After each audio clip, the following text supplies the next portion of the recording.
Hello বন্ধুরা, welcome to my channel.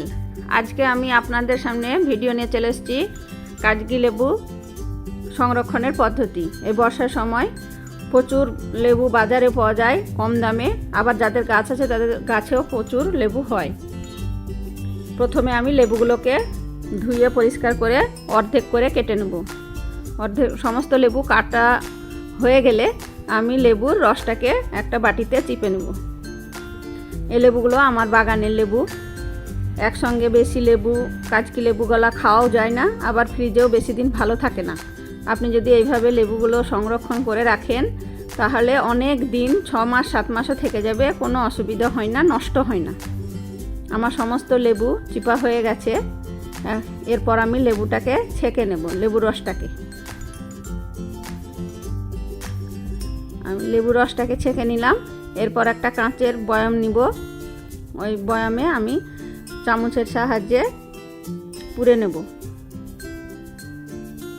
বয়ামে যতটা লেবুর রস ধরবে আমি 2 ভাগ দিব আর 1 ভাগ জল দেব।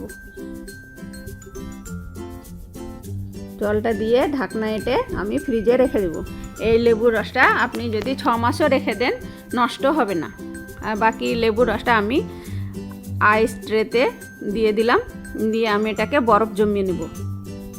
যখন বেশি লেবু রসের দরকার হবে, যেমন চাটনি বানাতে, ছানা করতে, বেশি লোক আসলে শরবত করতে, তখন ওই লেবুর রসের বরফটা ব্যবহার করতে পারেন। আর যেটা বয়ামে রেখেছি ওটা আমি যেমন লেবু চা করে ওটা খাই, আপনারাও আপনাদের ইচ্ছে মতন যে কোনো কাজে যে কাজে লেবু লাগে তাতে লেবু দিয়ে আপনারা খেতে পারেন।